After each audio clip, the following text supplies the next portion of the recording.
A notable Colombian politician once vowed to end Pablo Escobar and extradite him to the United States for capital punishment. However, before this could come to fruition, Escobar's loyalists squashed it all while making sure he met a violent end. Another politician thought he could get away with his dealings with the mafia, but he failed to deliver his end of the bargain, leading to his brutal demise, which was a strong message to other anti-mafia lawmakers. These are some of the most aggravated attacks meted out to politicians by the mafia after challenging their authority. Only a few live to tell the tale, and the wisest survivors know better than to share openly. In this video, we will take a look back into the sordid history of 19 times politicians clashed with the infamous mafia. Luis Carlos Galen, 1989. As the 1980s drew to a close, Colombia found itself in the grip of an unprecedented crisis. The nation was at the mercy of powerful drug cartels, with the Medellin cartel at the forefront, turning Colombia into the epicenter of the global cocaine trade. The infamous Medellin boss, Pablo Escobar, was unstoppable, but this was not for long. Amidst this chaos, a beacon of hope emerged in the form of Luis Carlos Galen, a man whose political ambition promised reform for an infested country. Galen was a journalist by trade and a politician by calling. He rose through the ranks with a clear vision for Colombia. Galen's campaign was not just persuasive, it was revolutionary. He called for the extradition of drug lords, particularly Escobar, to the United States, a policy that struck fear into the heart of the Medellin cartel. Colombia would no longer be a narco state. Galen's stance against drug trafficking and corruption was not just political posturing. It was a declaration of war against the most dangerous men in Colombia. On August 18, 1989, Galen attended a political rally in Soacha, just outside Bogota. As Galen ascended the platform, his presence commanded attention, but within moments, the rally turned from a scene of inspiration to one of horror. Gunshots rang out and Galen fell, struck down by assassins' bullets. Chaos ensued as the crowd panicked, and Galen's bodyguards rushed to his aid, but it was too late. In the aftermath, the Medellin cartel's involvement in Galen's murder became evident. Rodrigo Lara Banila, 1984. The 1980s saw Pablo Escobar and the Medellin cartel thriving in drug trafficking and removing every obstacle, whether at the federal or international level. Despite the unwavering control the cartel appeared to wield for decades, their opposition grew in numbers. Among them was Rodrigo Lara Banila, who lived up to his power of office as the Colombian Minister of Justice. The fearless lawyer was widely known for his relentless effort to persecute cocaine traffickers, especially from Medellin. Because of this, he became a top person of interest on the hit list of Pablo Escobar. It all came crashing down for the political leader in April 1984 when he met a horrible fate at the hands of assassins. Banila initially received strings of threatening calls, which caused him to beef up security. On April 30th, 1984, the military leadership informed the minister about an impending attack on him. Banila was apprehensive throughout that day, making sure his security was alert. On the eve of that same day, he got into a W123 Mercedes-Benz with only his driver. However, two security vans flanked him on both sides for precautions. However, the fate ahead seemed unavoidable as a high-cylinder motorcycle approached with its occupant wielding a submachine gun. The assailant fired 25-45 caliber bullets at Banila's vehicle. 7 of the bullets had a direct impact on his upper body and head, leaving him dead on the scene. Salvatore Lima, 1992. It goes without saying that the Sicilian Mafia, also known as Cosa Nostra, gained its formidable reputation in the world order owing to decades of violence. The syndicate is also recognized for the unending tales of how it destroys even the slightest form of opposition or anyone who fails to meet the end of a bargain. When Cosa Nostra hits, be prepared to see the most horrendous death tales headlining the news and tabloids. This was the exact fate that befell Salvatore Salvo Lima, a former mayor of Palermo, who was in power from 1979 until his gruesome murder in 1992. Salvatore Lima's journey to power was a mix of ambition and help from the darkest elements of society. As a member of the Christian Democratic Party, he became an important figure, his influence reaching the highest levels of Italian politics throughout the 1970s and 80s. But Lima's rise was not solely the product of his political expertise. There were allegations that Lima was not just a politician, but a man on the mafia's payroll, bridge between the legitimate world and the secret operations of Cosa Nostra. The mafia's favor was a double-edged sword, granting Lima unprecedented power while trapping him in a pact that demanded absolute loyalty. Lima's political influence protected the mafia interests, and in return, the mafia's support strengthened his political stronghold in Sicily. However, everything came crashing down in the early 1990s when the members of the mafia were prosecuted under the McKay trial. The McKay trial was a solid criminal trial against the Sicilian mafia, which saw hundreds of mafiosi behind bars. Lima allegedly promised to appoint a Supreme Supreme Court judge to be on the side of the Mafia, but he failed to deliver. The Mafia's wrath was inevitable after this. On the 12th of March 1992, Salvo Lima was gunned down in the heart of the city of Palermo by a hitman on a motorbike. He suffered a fatal shot to his neck and back as he attempted to escape. Dominico Harazi, 1998. In the quiet town of Cuomo, nestled in the province of Palermo, a tragedy unfolded that would shake the very foundations of the community. On the 8th of October 1998, Dominico Harazi, a 44-year-old unionist with dreams of political change, met a violent end right before the eyes of his teenage son. Harazi, known for his bold stance against Cosa Nostra's influence on local politics and public affairs, was mercilessly gunned down outside his home. His aspirations to become mayor and his fearless criticism of mafia involvement in the town's housing and water management marked him as a target. As a social democrat, he championed the rights of farmers and laborers, advocating for fair wages and safe working conditions. However, his advocacy was a direct challenge to the mafia's control in the agriculture sector. Things came to a head when he vied for the mayoral post of Palermo. Harazi's campaign openly condemned the mafia and their tactics in controlling housing and water supply to the province. The mafia's response was deliberate and earth-shattering. Dominico Harazi was murdered outside his home in Cuomo. A lone driver pulled up in a Fiat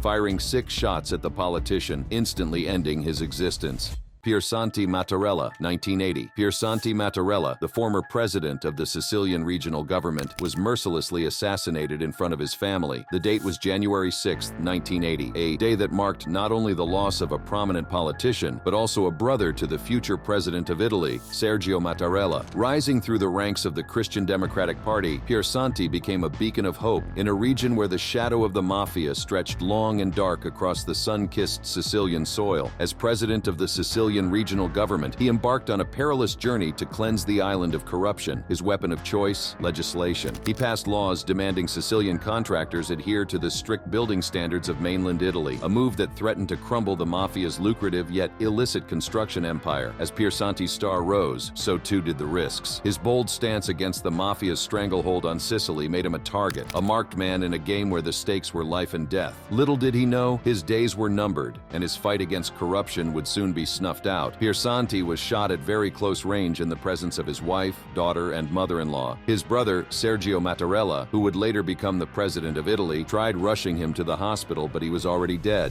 Pio La Torre, 1982. It was April 30th, 1982, when Pio La Torre, a man whose life was dedicated to the relentless fight against the mafia's iron grip, met his untimely demise. La Torre, a prominent Italian Communist Party leader, and his trusted driver, Rosario Di Salvo, were brutally shot down by the very organization he sought to dismantle. This was not a random act of violence, but a calculated assassination by the Sicilian mafia, a response to La Torre's unyielding efforts to introduce legislation that would cripple their empire of crime. With a vision for a fairer society, La Torre took up the mantle to challenge the mafia's power. He became a vocal advocate for the rights of workers and the poor, and his efforts to combat the mafia's stranglehold on Sicilian life earned him both admiration and enemies in high places. He was instrumental in pushing forward legislation that would later become known as the Rognoni-La Torre Law, a groundbreaking piece of legislation that aimed to redefine the fight against organized crime in Italy. By this time, the mafia had had enough of his influential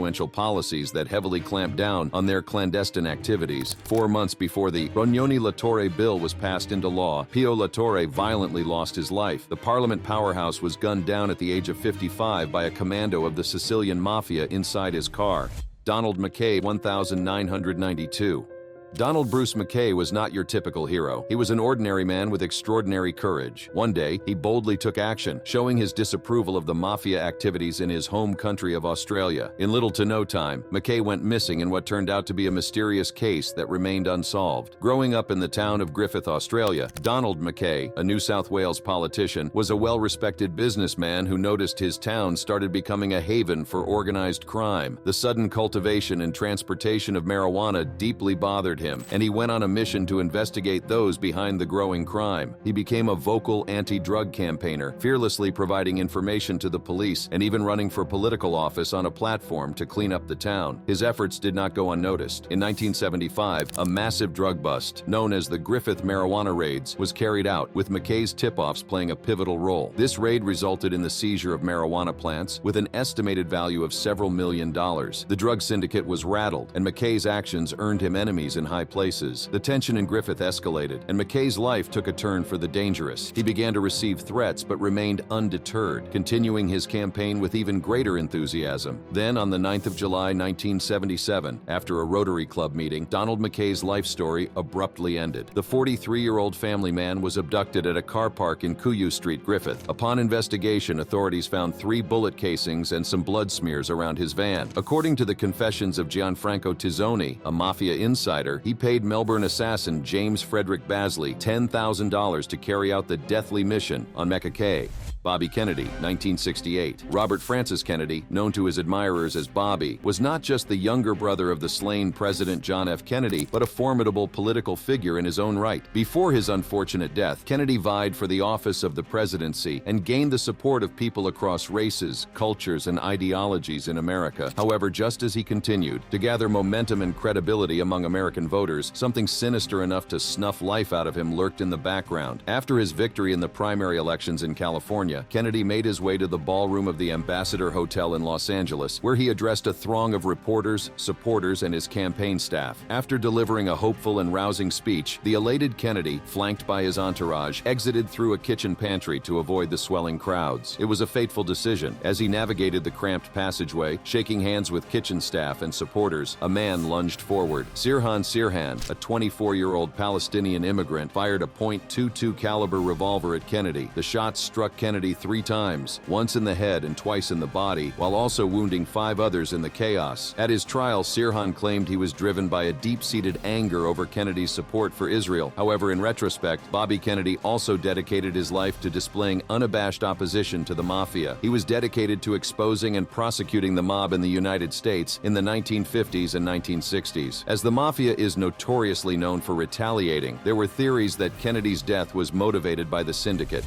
Mario Cuomo, 1992. The early 1990s were a tumultuous time for Italy, a period when the Sicilian Mafia's tentacles were tightly coiled around the pillars of power. Cosa Nostra, the notorious criminal syndicate, had forcibly inserted itself into the socio-political sector of the country. In 1992, the Mafia's audacity reached new heights with the brutal murders of anti-mafia judges Giovanni Falcone and Paolo Borsellino. In a bid to further extend their reach across the Italian state, the Mafia planned to send a strong message to the country's allies. The perfect opportunity came in 1992 when it was announced that Mario Cuomo, the then governor of New York, would pay a courtesy visit to Italy. Cuomo's planned trip to Italy in 1992 was meant to be a diplomatic visit. However, unknown to many, it also placed him squarely on the radar of the Sicilian Mafia. The plot to assassinate Cuomo was an attempt to undermine the very institutions that stood against the Mafia's lawless reign. At the heart of this conspiracy was Maurizio Avola, a seasoned hitman with a reputation for ruthlessness.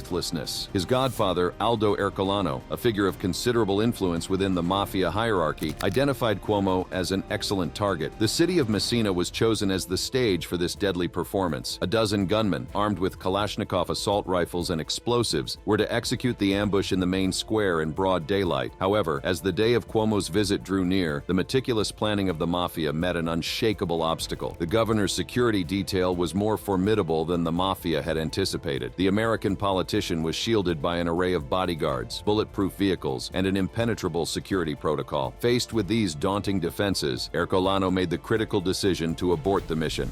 Giuseppe Impastato, 1978. Giuseppe Impastato, born into a notorious mafia family, chose a path of resistance, using his voice to challenge the Cosa Nostra's reign of terror. His audacious broadcasts and political activism made him a marked man in a world where silence is survival. On a fateful night in 1978, Impastato's life was brutally cut short. Giuseppe Impastato, known to his friends as Peppino, found his voice in the socialist ideals that stood in stark contrast to the oppressive control of the mafia. In 1965, at the tender age of 17, Peppino founded L'Idea Socialista, a newsletter that became a platform for his anti-mafia rhetoric. He championed the causes of the disenfranchised, leading protests against the expropriation of peasant lands for the expansion of Palermo Airport and advocating for the rights of workers and the unemployed. The year 1976 marked a significant escalation in Peppino's anti-mafia activities with the establishment of Radio Out, a self-financed radio station that became his most powerful weapon against the mafia. Mafia. His satirical program, Crazy Waves, became a sensation, fearlessly mocking politicians and mafia bosses, revealing their connections and illicit activities, especially those related to the international drug trade through the nearby airport. Tragically, Peppino's life was cut short during this very campaign as a candidate in the council elections. On the night of the 8th to 9th of May 1978, a charge of TNT was placed under his body, which had been laid across the local railway line. The explosion was so powerful that it left little of Peppino to be recognized. His death was initially ruled as a suicide when a letter he penned several months before his death was found. However, in 1984, the court of Palermo ruled Peppino's death as a crime committed by the Mafia.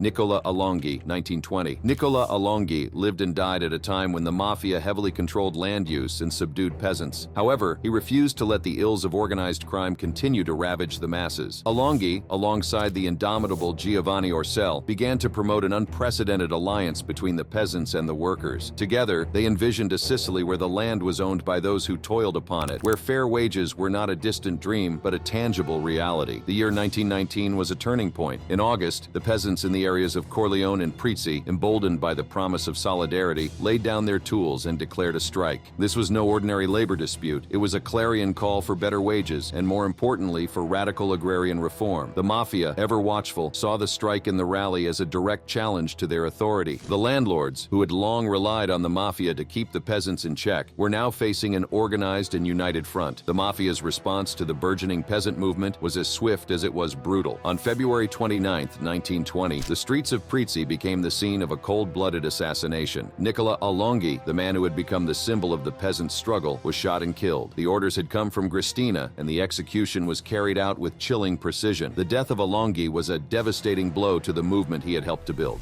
Michel Raina, 1979. Michel Raina, the secretary of the Christian Democracy Party in the province, became the target of a brutal mafia execution that would send shockwaves through the heart of Sicily. On a seemingly ordinary evening in March 1979, the streets of Palermo were stained with the blood of a man who dared to stand against the mafia. Michel Raina's rise to prominence coincided with a period of heightened anti-mafia sentiment. The government launched a series of initiatives aimed at curbing the mafia's power, and Raina was at the forefront of this battle. He was instrumental in mobilizing support for the state's efforts, rallying the public and his political peers to take a stand against the criminal syndicate. However, Raina's anti-mafia stance made him a marked man. On the fateful evening of the 9th of March, 1979, Raina's day was much like any other. He attended meetings, spoke with constituents, and went about his duties with the same passion and dedication that had characterized his entire career. But as night fell, the trajectory of his life changed forever. Raina was settling in his Alfetta 2000 with his wife and friends. A gray rhythm pulled up to the driver's side. Two men got out and fired several deathly shots at Raina. The bullets hit him in the chest, neck, and head, killing him instantly. His death marked the first in a series of ruthless attacks against institutional figures, a grim campaign that would claim more lives and challenge the very foundations of Italian democracy.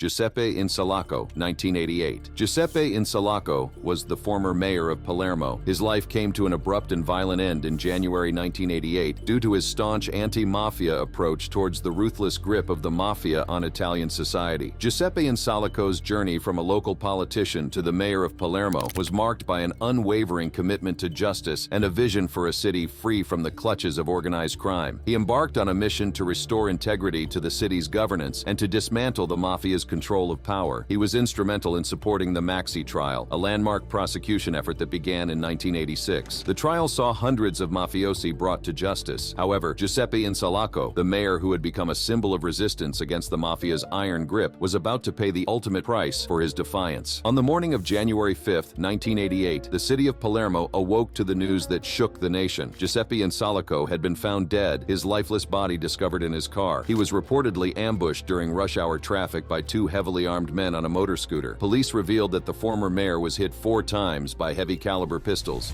Ignazio Salvo, 1992. During the advent of the Maxi trial of the 80s, Ignazio Salvo, a prominent businessman and politician, was caught in this crossfire between the mafia and the Italian government. Ignazio was a key player in the Sicilian mafia and the Christian Democrat Party alongside his equally wealthy cousin, Antonino Salvo. Basically, they acted as intermediaries between the politicians and the mafia. Ignazio also had strong connections to the then mayor of Palermo, Salvatore Lima, who was also affiliated with the Sicilian mafia Mafia. Anyway, all that connection and political ties came crashing down at the dawn of the formidable McKay trial. Over 400 Mafia members were prosecuted and convicted, causing the syndicate to be desperate for how to stop it. The plan was for people like Ignazio Salvo and Salvo Lima to adjust the trials against mafiosi, but this terribly fell through. Ignazio's failure was considered a betrayal even though he was sentenced to 7 years under the McKay trial laws. Amidst this climate of fear and retribution, Ignazio Salvo's days were numbered. On September 17, 1992, the inevitable struck. Ignazio Salvo was outside his home in the coastal town of Santa Flavia when he was brutally murdered by the Mafia. His assassination was not an isolated incident, but part of the broader series of killings orchestrated by the Mafia as payback for the McKay trial sentences.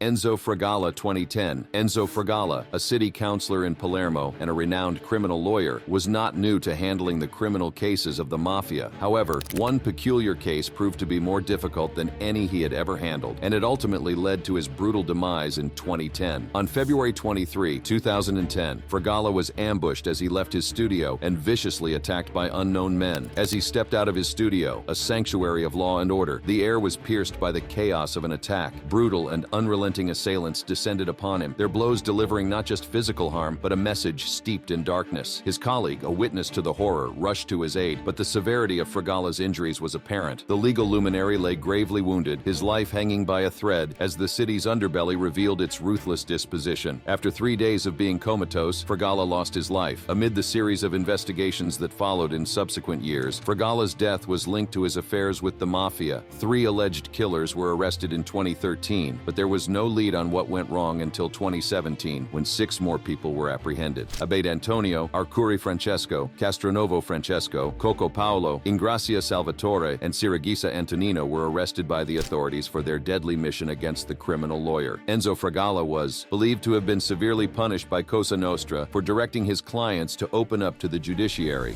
Galina Stevoitova, 1998. Galina Stevoitova's fierce advocacy will continue to go down in Russia's history as one of the country's most pivotal reforms. However, what is even more profound is her unwavering war against organized crime, which eventually tied her fate to the receiving end of a firearm. As the Soviet Union crumbled in the early 1990s, Stevoitova seized the opportunity to help shape the new Russia. She became a key figure in the political movement that sought to steer the country away from its totalitarian past and towards a future anchored in democratic principles. Her political career was marked by a series of bold moves, including her election to the Congress of People's Deputies and her role as an advisor to President Boris Yeltsin during the pivotal days of the Russian Federation's formation. Stevoitova stood out as a vocal critic of corruption and the creeping influence of organized crime in politics. Her stance on these issues made her a target. She received threats, faced hostility from political opponents, and was subjected to smear campaigns. The night of November 20th, 1998 was a harbinger of tragedy. Galina Stevoitova returned to her home in St. Petersburg, unaware that it would be for the last time. As she and her aide, Ruslan Linkov, ascended the staircase of her apartment building, the air was pierced by the sound of gunfire. The assassination was as brazen as it was brutal. Stevoitova fell victim to 3 bullets to the head. The investigation into Stevoitova's murder was affected by controversy from the outset. There were theories that her political activism, particularly her stance against corruption and organized crime, had made her too many enemies among those who wielded power in the shadows. Icho Ito, 2007. The late mayor of Nagasaki, Icho Ito, was on the cusp of running for a 4th term in office when his life was cut short. The motivation behind Ito's death was unlike any other. It did not align with the usual need for retaliation by the Mafia. While the mayor was killed by a senior member of the Yamaguchi-gumi organized crime syndicate, his death was due to something completely unrelated to Mafia affairs. On the evening of April 17, 2007, the atmosphere in Nagasaki was charged with anticipation. Mayor Ito was scheduled to speak at a rally outside the bustling JR Nagasaki train station, a strategic location for garnering the attention of the city's commuters. The clock ticked closer to 8 o'clock as Mayor Ito, surrounded by his aides and supporters, approached the station. The crowd was a mix of eager faces, some rushing to catch their trains, others stopping to listen to the mayor's words. It was then that the unexpected tragic event took over. Without warning, a man emerged from the crowd, unnoticed by the security detail until it was too late. In his hand was a handgun, a weapon that was highly prohibited in the country. country. The man was Tetsuya Shiru, a senior member of the Yamaguchi Gumi, Japan's largest organized crime syndicate. As Mayor Ito greeted his constituents, Shiru closed in, and in a matter of seconds, the sound of 2 gunshots shattered the evening calm. The mayor was struck twice in the back at point-blank range. He went straight into cardiac arrest and lost his life after an emergency surgery. The roots of Shiru's crime were traced back to a dispute over compensation. Shiru had been seeking reparation from the city after his car was reportedly damaged at a public works construction site. However, the city's refusal to compensate Shiru appeared to have infuriated him to the point of ending Mayor Ito's life.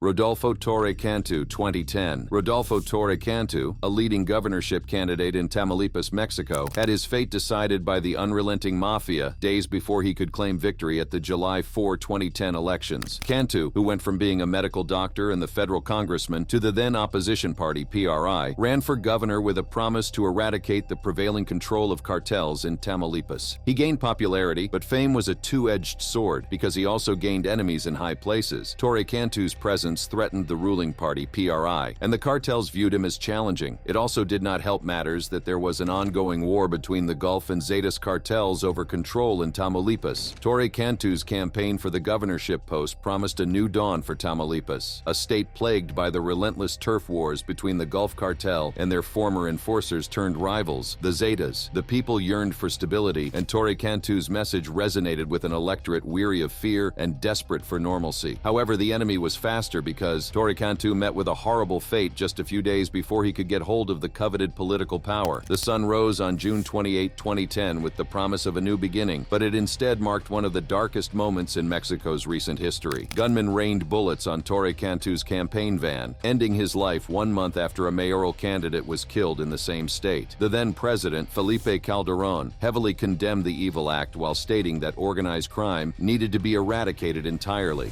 Franchesco Fortuno, 2005. When Franchesco Fortuno of the leftist coalition L'Unione in Italy played a key role in Italy's 2005 elections, he was an obvious threat to the rightist government of Prime Minister Silvio Berlusconi. He was even more of a stumbling block for the 'Ndrangheta in the country. Fortuno openly condemned the crime syndicate and recruited the youths of Calabria, where he served as deputy chairman of the regional council. His mission was to fight 'Ndrangheta, but the infamous criminal organization wasn't ready to take a hit while lying down. The 'Ndrangheta saw him as a threat to their entrenched power, a man who could not be bought or intimidated, and as such, he was marked. The 17th of October, 2005, was the day of the regional administrative elections. Like thousands of voters, Fortuno arrived at the polling station in Locri, which had become a battleground between the state and the 'Ndrangheta. As he stepped into the booth to cast his ballot, he was unaware that it would be his last act of defiance against the forces that sought to control his beloved Calabria. Gunshots echoed through the corridors of the school where the polling station was set up. In a brazen act of violence, Fortuno was struck down by 2 bullets, one to the head and one to the chest, fired at close range by an assassin who then fled on a motorcycle driven by an accomplice. Click on the next card on your screen for more unfiltered truths about the other side of the world. Thanks for watching.